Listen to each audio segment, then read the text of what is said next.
Wake up every morning with just the news. All the news and none of the noise. Just the News AM starts now. Just the News AM. I am Carrie Sheffield and glad you're here. I hope you had a relaxing and fun weekend, one of the last ones here of the year. And tonight, don't forget, the two planets look like they're gonna kiss. You want to make sure you tune in for that solstice. It's going to be exciting. Well, we had a lot happening over the weekend between the stimulus agreement, President Trump giving lots of thoughts over the weekend about everything. We're going to get into all that, dive into that, and whether or not, according to some conservatives, that stimulus plan has some fat, some pork. What do you think? We're going to talk about that more later, but in the meantime, 2020 is wrapping up. We laughed, we cried. A lot of us are glad this year is wrapping up, but I have an executive coach here and my friend Ben Scott, who's going to walk us through New Year's resolutions. Are they worth making? Are they worth breaking? What should we think about it? Ben's here. Good morning. Good morning. Thank you for the opportunity. I really appreciate that. So Ben, let's think about New Year's resolutions. So Yes. A lot of people, the year is winding down, the new year is going to be winding up. How do we think about New Year's resolutions? And a lot of people, maybe within even the first 3 weeks, they break them. That's correct. Absolutely true. All those statistics are very true. So one of my thoughts are, why wait to the new year? I mean, it's a great point to start because starting is always great. But why wait to that time frame? If you want to keep your New Year's resolution goals, right, have an accountability partner. But let's back up one step before that. Do you really know what you want? That's part of the problem. If you really know what you want, clear decisively what you want, then when the obstacles, distractions, obstacles come up in front of you, then you can stay on track. So first of all, I talk about the 3 M's for me when I do my coaching. So M cubed, mind shift matters most, M squared, mind management, and then M is move. So when we go back to the first M, that's where I'm talking about knowing exactly what you want. You can't be vague. Whatever your belief system, the universe, God, nature, my belief system is God. If you know exactly what you want, put it out there, God will then start moving things towards you so that you can take those actions to get the things that you want. Then the next thing to me is mindset or mind management, the M squared. That's an accountability partner. So if you say that you're going to go to the gym at 5 a.m. and you and I make that deal, and then I'm there at 5 a.m. you don't show up, Ben's calling you like, what's going on? What's up? So that helps us keep on track.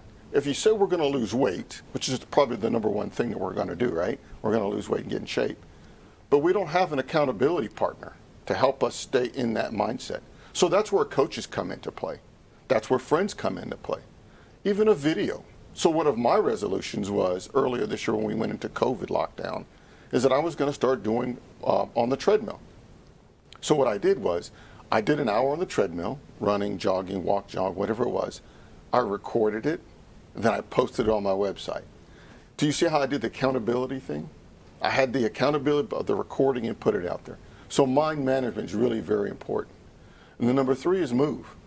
You've got to get off that 4th point of contact. You've got to move. You've got to take action. Because execution is where the results happen. If we don't execute, then we won't get the results. If you don't have something to keep you accountable, then you probably are not going to move. And if you don't do the mind shift to know exactly what you want, then it's all for naught. So I really believe it all begins with keeping our resolutions, but don't wait. What's wrong with starting today? If you know you need to lose weight, if that's what you say you need to do, or if you know you need to improve your relationships, if you know you need to do that, start today. But I do understand that 1 January 2021 is a great starting point. I do understand that and recognize that. And in terms of accountability partners, how do you pick one? And also, if you are the accountability partner, how do you not be obnoxious and annoying, but also demand results? Got it. So let's start with the second one. How do you not be obnoxious or annoying? Ask. So, am I being too much? Am I being too little? Because if we don't ask, you don't get. Another quote from another book I read, not as often as I should read, says you have not because you ask not. So ask, am I being obnoxious? Am I being too much? People more times than not will be honest with you. And then you can also read what's going on. What's the results in the interaction you're getting? So absolutely. And what was the first question? Forgive me. in terms of how do you pick your accountability partner? So again, finding someone that you mesh with.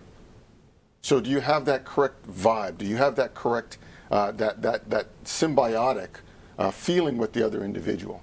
But oftentimes I see people, whether it's a family member or maybe someone they were a close friend with, if they then try to move it into a different form of a relationship, whether we're talking business accountability or some form of accountability or something like this, where you're kind of shifting the power dynamic, where you're asking someone to kind of rein you in, sometimes things can get hairy. Absolutely right. So as I say with some of our goals as well, and we have talked about that, but some of our goals, some need to be very private only to me, some what I share with a few people, and some I share to the world. Okay. So the same principle applies. If you know that, I don't need my mom in my ear, okay? Because we know sometimes our parents, they love us and they want to protect us, but they also sometimes limit us. Well, then maybe I need somebody from the outside to come in drill sergeant style, right? Because that's what I respond to. Or I need a friend that I can say that I don't want to let down. So I don't want to let Carrie down. So Carrie says she's going to be there, 5 a.m., I'm going to be there. So you've got to understand who you are, again, knowing what you want, number one. You've got to be very clear on what you want. And I don't mean I want to lose weight. I want to weigh X number of pounds by this date, so to speak. The same thing, that way you can marry what you're talking about with whom you're talking with as well. I think that's the key right there. And what about when 3 weeks in, it's now January 21st. That's correct. You miss, you fail, you fall on your face, you stuff your face, or you miss a week of working out. How do you recover? Then you don't criticize, you don't kill yourself. Like a child learning to walk. When they fall down, we don't say, stop trying. No. We say, get up and try again. So that's okay. It's like the self-beach diet. You make a mistake, then I decide that I'm going to start doing it again, I do it again. We only grow by failure. As Les Brown says, you fail your way into success. So don't kill ourselves if we don't make the goal. We can make the goal, but the goal is important. It's almost as equally important as effort. Because effort gets the results. So if you don't even try, then guess what? It doesn't matter. So don't beat yourself up too much, and that's why you got to get that accountability partner to go in there to give you the encouragement, be that negative or positive depending on your needs, to help you move forward. So failure is not losing. Failure is only failure. Losing is when you quit. All right, Ben Scott, always appreciate your wisdom. Thank you very much, Kurt, for the opportunity. And everybody needs a coach. Absolutely. Stay with us, folks. We're going to talk about the crisis over in China with the Uyghurs. Stay tuned.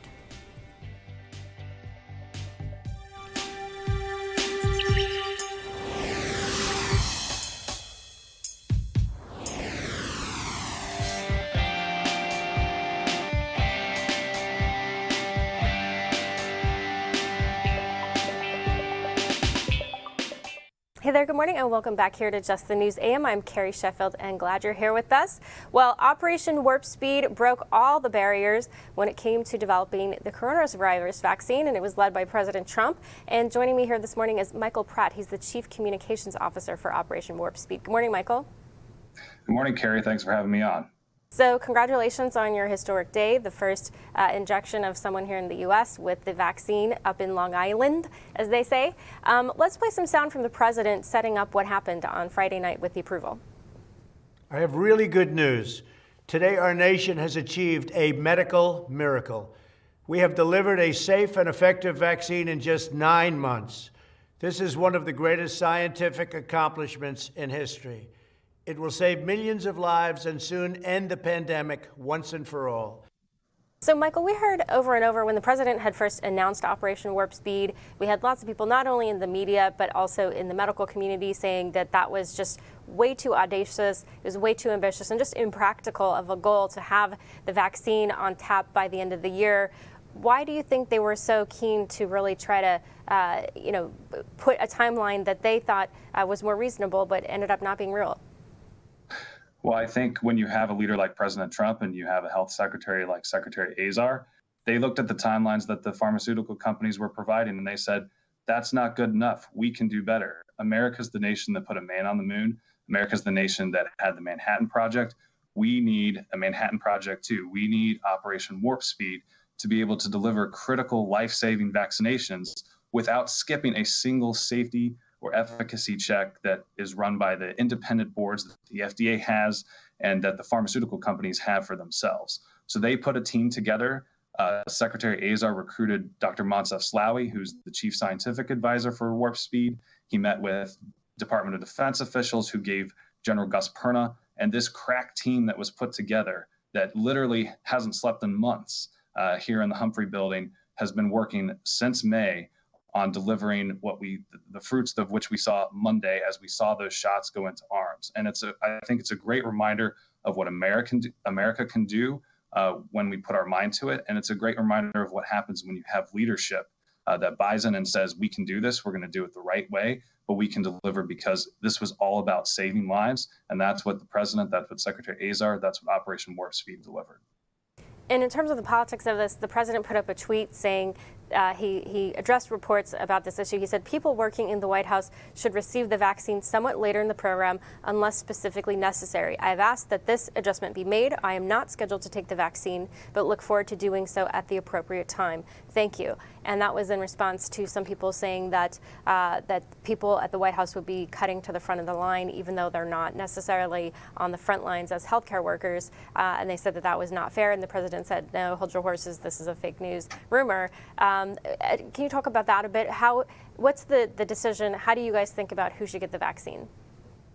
Well, as you know, the first phase for general vaccination will largely go to frontline healthcare workers and to residents of long-term care facilities, some of the most vulnerable. We're trying to protect our healthcare heroes and protect those who might be most impacted by the coronavirus. Now, it is important, obviously, for us to have, as part of our efforts to build confidence in the vaccine, to have public leaders demonstrate their confidence in the process that delivered the vaccine and in the safety and efficacy of the vaccine. So I do think you will see some public vaccinations happen in the coming days and weeks, but those will be announced when they're ready to go. And Michael, there were some conservatives who were upset by the timing of the announcement because they said, hey, this is a little bit suspect because there's the phrase, the deep state, that there might be some people who are actively opposed to the president who are maybe trying to suppress announcements or saying they wanted to wait till after the election to possibly sway it. What's your response to that? Well, look, Secretary Azar has said that from the start, he demanded that politics play no part in the development of this vaccine because having Americans have confidence in the process and confidence in the final product was critically important. So that's what we did in Operation Warp Speed, and that's what we expected from everyone who was part of the effort. And we saw in the vice presidential debate that Kamala Harris, now Vice President-elect Kamala Harris, said that she would not take a vaccine if it was a Trump vaccine, but she would take it if Dr. Fauci said that it was safe to take it. But Dr. Fauci is the president's legal advisor. So do you think that it was appropriate for her to say that? Look, I'm here as someone from Operation Warp Speed, part of this public health effort to vaccinate Americans. So I don't want to comment on political items, but I'll just say that it's really important that all of us continue to work to build confidence in the vaccine. There were 5 independent checks throughout the vaccine development and review process. The FDA put its mark of approval on it with an emergency use authorization, so that way we can begin administering the vaccine and begin saving lives. And it's important for all of us to move in that direction. Well, and we saw in the UK and in Canada as well, they also approved it even before the United States did. And can you talk a bit about the Moderna vaccine? Because the FDA has all the materials, has put out an analysis. It's looking like this week it could be approved as well. Do you think it will be more widely spread because it doesn't require the high freezing temperatures the way that the Pfizer one does? Well, look, we'll have to wait and see what happens at Thursday's VRBPAC meeting. But as you said, the FDA this morning released its packet of information ahead of that meeting, and it looks incredibly promising. So you could see any time after that Thursday meeting, depending on the result, another emergency use authorization from the FDA. As you noted, there are some differences in the logistics of storing and shipping both of these vaccines. But I think it's really important to note that Operation Warp Speed worked so closely with our state and jurisdiction partners in terms of being able to figure out how best to deploy the Pfizer vaccine and make sure it was equitable. So that way, as the guest you just had before you said, we're going to see states and jurisdictions using all the vaccine that's allocated to them. And are you seeing any problem areas so far on distribution? Are there any areas, any specific states or territories where there are bottlenecks? So General Perna yesterday at the OWS briefing gave a quick update on some of the things that they were on the lookout for. Obviously, there's some inclement weather later this week that they're tracking, but this is why we put Operation Warp Speed together from the start, to have this insight into the private sector distribution channels that we would be using. I think it's really important to note, and this was what the president's summit at the White House last week was focused on, was pointing out that the private sector companies that are part of this operation and are critical partners, this is what they do. This is what they do. We distributed this year over 190 million flu vaccines just this year. We can do this for the COVID-19 vaccine, and that's what Operation Warp Speed, Secretary Azar, are pushing forward to do, which is to have ultimately have access to the COVID-19 vaccine be very similar to the access that and the experience that you have going to get your flu shot. And Michael, you said that it's important to build confidence in the vaccine. What do you think are sort of the biggest misperceptions or misunderstandings about the vaccine? Well, certainly there's been a lot of commentary around the speed of development. I mean, we've shaved years off the timeline compared to the next fastest vaccine development. But it's really important to note that that was done largely, in fact, completely by funding the steps necessary so that way they could happen in sequence, and by scaling up manufacturing, because the normal pharmaceutical timeline, and this was the great insight that Secretary Azar brought as a former pharmaceutical executive, was that the normal timeline would be you would complete all the review steps of the product, and then you would begin scaling up manufacturing. And the other thing that would happen is that pharma companies de-risk each individual part of the process. So by putting them on top of each other, you were able to use all of the safety steps, continue to check every box, and deliver a safe, effective vaccine. Oh, well, Michael, we appreciate it when government actually works. Thank you so much for joining us this morning. We appreciate it. Thank you, Carrie. Stay with us, folks. We'll be right back.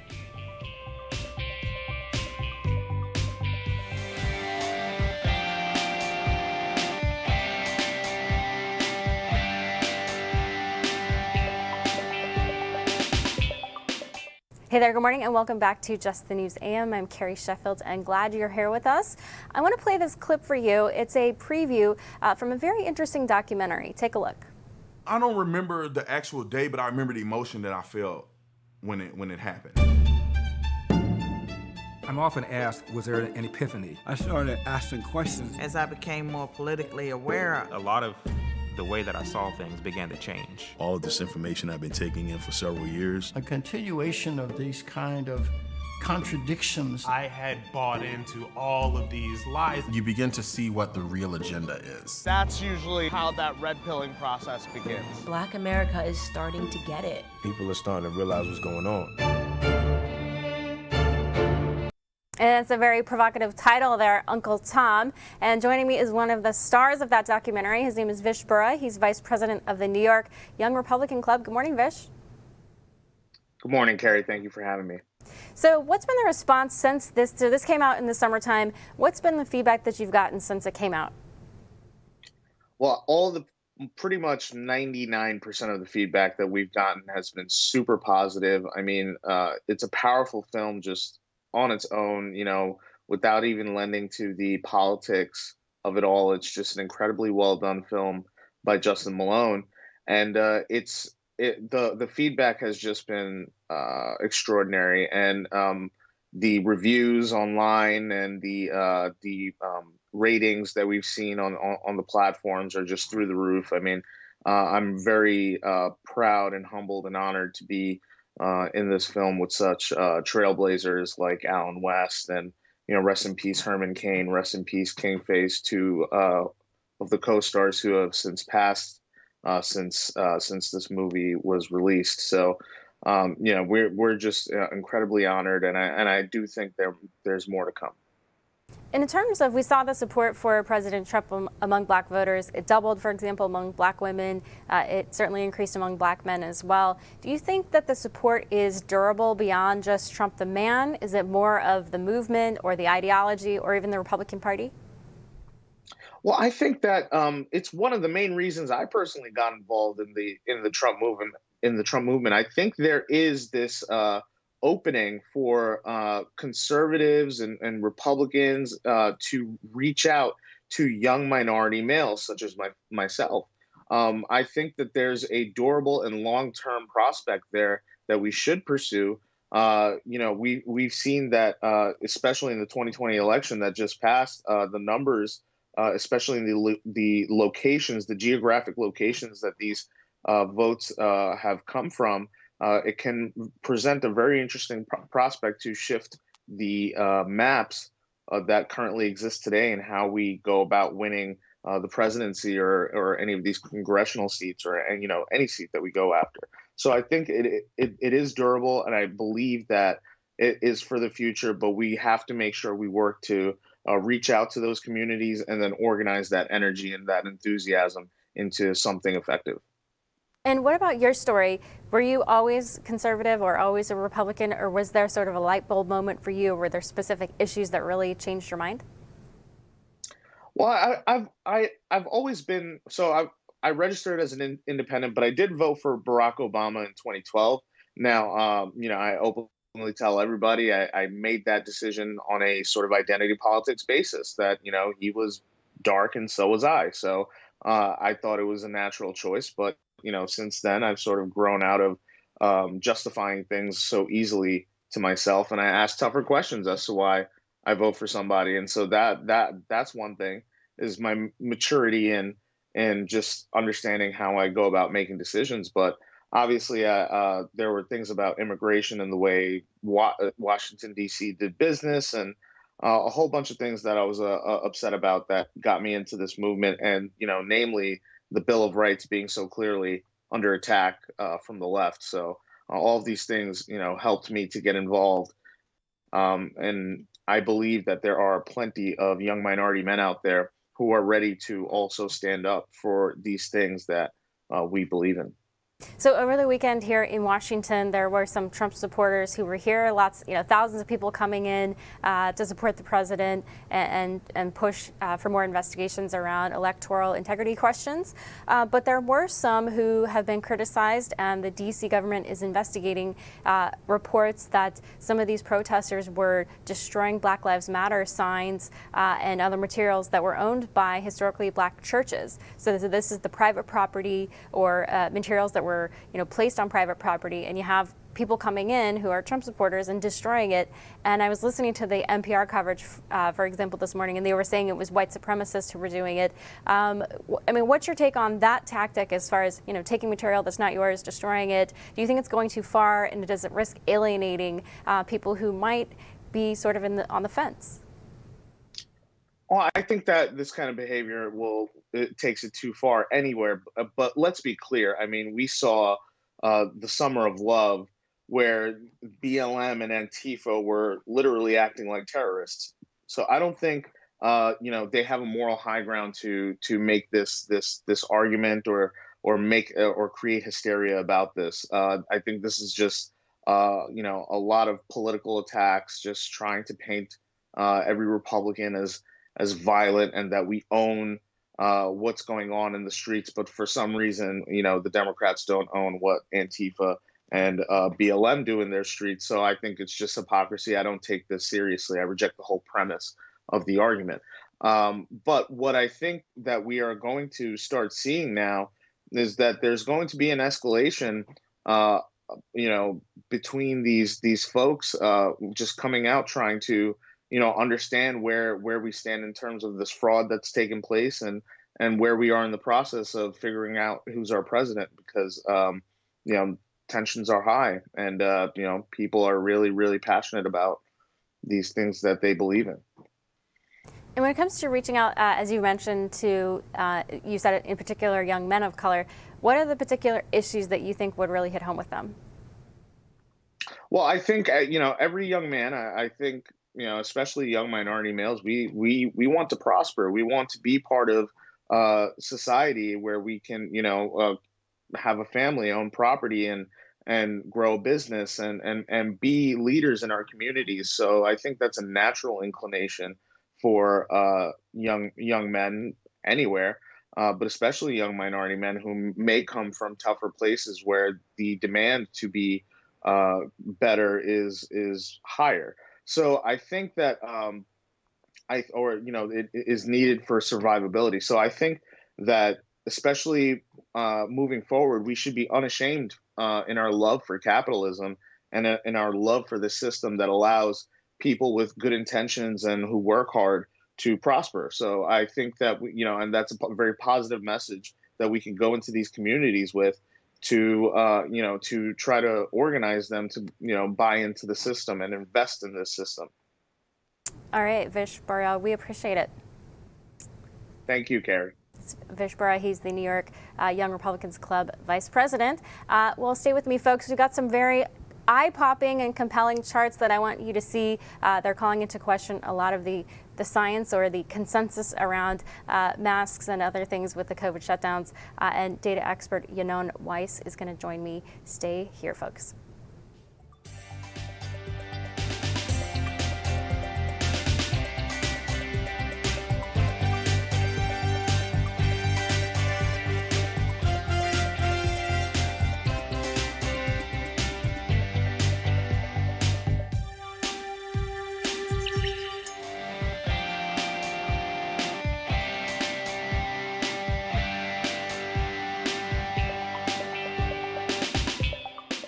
Hey there, good morning, and welcome back to Just the News AM. I'm Carrie Sheffield, and glad you're here with us. So I am going to bring in a tech CEO, and he's one of these, there's just this huge wave we've seen over and over, fleeing the state of California because of the policies, the high taxes, the regulation, and the shutdowns, and he is settling in Texas. And he's joining me this morning. His name is Yanon Weiss, and he is the CEO of Stress Relief. Good morning. Hi, Carrie. Nice to see you. Good to see you. So in particular, you've been releasing some very provocative and interesting data charts, calling into question a lot of these coronavirus shutdowns. And I just want our viewers to know about them. Maybe they've already seen them because you've got millions of views on Twitter. So you're kind of breaking the internet right now with them. And I just want to make our viewers aware of this. So I want to put one up first here. And you looked at the chart here of COVID-19 deaths versus cases per million of the United States. So you looked there at the very bottom, you can see in red how it's really static. So the deaths versus the cases, and you said there's something clearly wrong with using cases as a useful measure of setting policy. Cases are largely a story of mass testing and ramped up PCR cycles. Certainly not scientific justification to close schools, businesses, or restrict freedom of movement. And yet we hear over and over in the media the top line is always about cases. Are we starting to see deaths rise, though? Because it seemed, the media keeps saying, oh, we're now seeing 3,000 deaths per day. Is that number going up, though? Well, so the deaths are real. I think what's important to understand about cases is that back in March and April, cases were a good predictor of deaths because the people getting tested were the people who were sick or going to hospitals. Now we have mass testing, and anybody who has even defeated the virus will count as a positive test, let alone the false positives. And so that's why I say, the number of cases is not the best indicator for setting policy, because cases they've become decoupled from deaths. So you can have a significant increase in cases and still have a flat or even decreasing number of deaths. And I want to turn to another chart that you put up looking at comparing your old state, California, with your new state of Texas. And you said that despite California following medieval science and superstition, it has had a nearly identical case trajectory as Texas, which follows almost none of it. In Texas, schools are open, businesses are open, people can go for a walk. In other words, they are treated more as human beings. And you chart these two graphs here where, California, I would say, is certainly overall on balance a bit lower, but there are some spikes where it's certainly a bit higher. So why do you think there is such a dichotomy just in terms of how the governors are approaching this? Well, first, I call it medieval science because the policies really are unfounded, right? Like, don't go out after 10 o'clock. Don't eat outside with other people. Wear a face covering when you're outdoors. These are the kinds of things that you would expect maybe in a medieval, non-scientific era. And what this graph shows is that when Texas is not doing those policies, the cases between California and Texas are almost exactly the same. Why they are different? Why is California limiting so many freedoms? I think it's because the population there, or at least the government there, tends to believe that the government is the solution to everything. And so since we have a pandemic, people look to the government to solve their problems rather than managing their own risk. And so when people look to the government to solve their own problems and the government doesn't actually have any solutions, they have to do something. And they do these pretty crazy things like closing down schools, not letting people meet. In the Bay Area and lots of parts of California, you can't see anybody outside of your household. You can't go on a date. Unless you're the governor of California, then you can go to the French Laundry luxury restaurant. So don't forget that. Sure. Oh, that too, yes. I want to put another chart up where you pointed out the odds of death. And a lot of people right now are living in fear. And what you're showing here is people's fear of COVID relative to other conditions. It's overblown. You lace, heart disease versus cancer, car accidents, drownings, fire, smoke. You are just slightly or about the same likelihood to die of sunstroke as you are of COVID-19. And you're only slightly more likely to die of COVID than getting electrocuted or radiated. So when we're talking about heart disease and cancer, which is driven by obesity and lots of other problems, people not exercising, why do you think there's so much fear over COVID specifically? Well, first, I need to clarify that chart's for people under 50. Right. And I think the reason that there is such a disproportionate level of fear is driven by the media. When anybody watches mainstream media, all you hear about are these panic stories, these extreme cases. They'll find a rare individual under 50 that has had complications or has died, which is tragic. But they don't highlight the actual risk. So people don't have a proportional amount of risk. Right. The people who are in 30s and 40s are almost 1,000 times less of a risk group than people in their 70s and 80s. And so they're watching the mainstream media, one does not get a balanced view of what the actual risk is. Driving is still far more dangerous for people under 50 than that's even if you get infected with COVID. Well, and we put up your tweet there noting that if you're under 50, you're 3 times more likely to die on your own food than of COVID. So real quick, I just want, while we have you, why did you decide to move from California to Texas?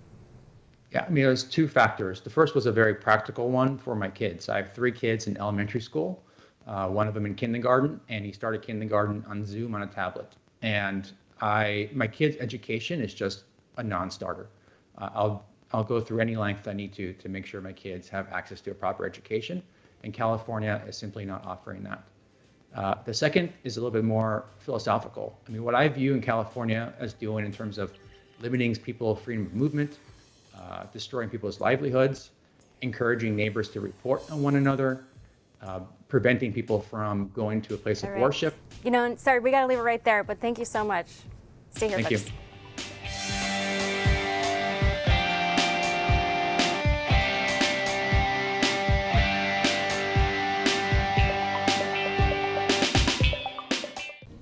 Good morning and welcome back to Just the News AM. We are looking at a live shot there. That is Las Vegas. It is 3 hours ahead of where we are here on the East Coast, so it's 6:26 a.m. there. That's the Raiders Stadium. We just had a guest here, John Ponder, who is actually working with the Raiders. The Raiders, as you all know, a professional football team, and John Ponder has been able to partner with the Raiders for mentoring and for bringing people who are in prison right now and connecting them with professional athletes to give them a sense of hope, to give them a sense of possibility.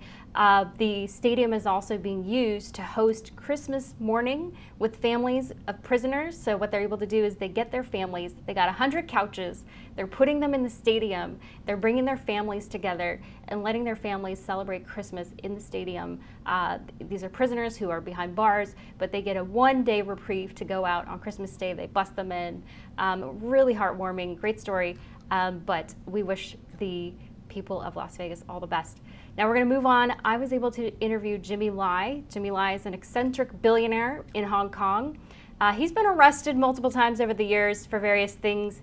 He's a bit of a rabble-rouser, according to the Chinese government, but he truly believes in freedom of the press. He founded Apple News, which is a media company that speaks out against the Chinese regime. And Jimmy Lai and I, we talked for about half an hour. We talked about a lot of topics. Go to our website, justthenews.com. You'll see my latest piece is an interview, part of the interview with Jimmy Lai. He spoke specifically about his Catholic faith. Now, he is a deeply devout Catholic, and he is very upset with the Pope. He says that the Pope has been a sellout, that the Pope signed basically a deal with the devil, with the communist government in China. And the hope was that the Chinese government would be less repressive to Catholics in China. And this was a 2-year deal signed 2 years ago. And Secretary of State here in the U.S., Mike Pompeo, has said that in the ensuing 2 years since that deal was signed, things have not improved, not only for Catholics, but for all people of faith there, no matter your religion. And so I hope you'll check out the story, see what Jimmy Lai had to say. Again, make your own thoughts, your own judgments. But we also talked about another topic that I want to play the clip for you about his thoughts in his own words. We talked about the 2020 election and what he thinks is the key factors in terms of the U.S.-China relationship and who he thinks is best to handle the challenges. Take a look. Well, I think the pandemic, the Wuhan virus, is a Pearl Harbor to the people of the U.S. and the free world, that woke up the people to the bad behavior of CCP, which is detrimental to their life. They feel very uneasy about it. You know, their decency and value were hurt by it. And I think the people who have a resentment about CCP will be the determinants of the politics in the US. But I do think that the way that President Trump deals with China is the right way, by playing hardball. I don't think Biden would have such a strong impact. And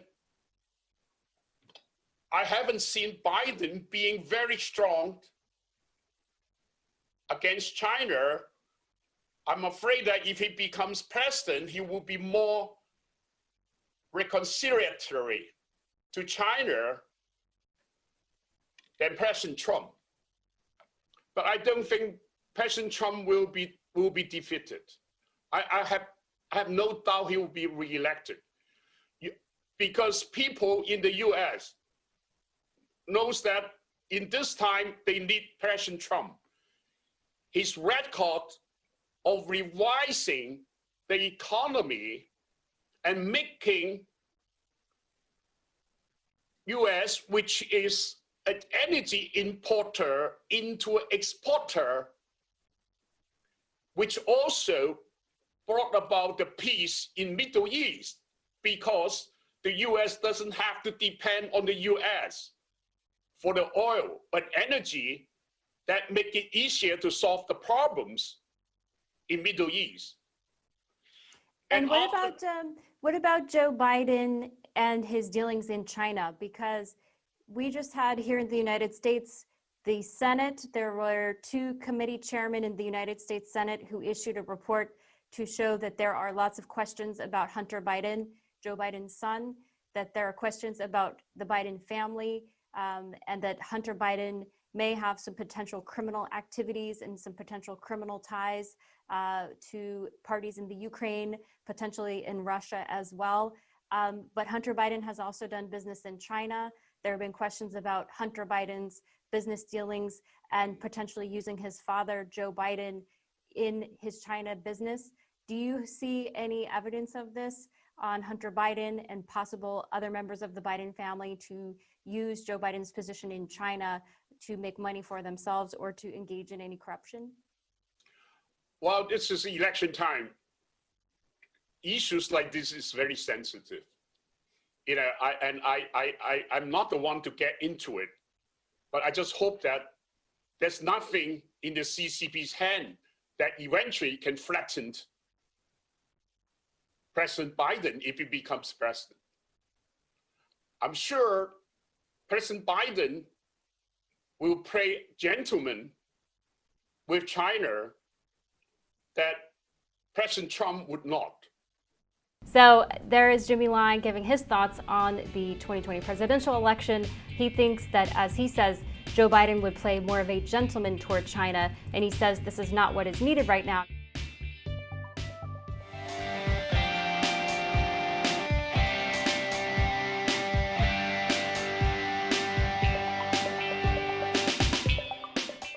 Hey there, welcome back to Just the News AM. I'm Carrie Sheffield. I'm going to close the show on a lighter note. So last night I sent out a tweet that went viral on an unrelated topic, but it surfaced again something that I had said in 2017 in response to this viral tweet.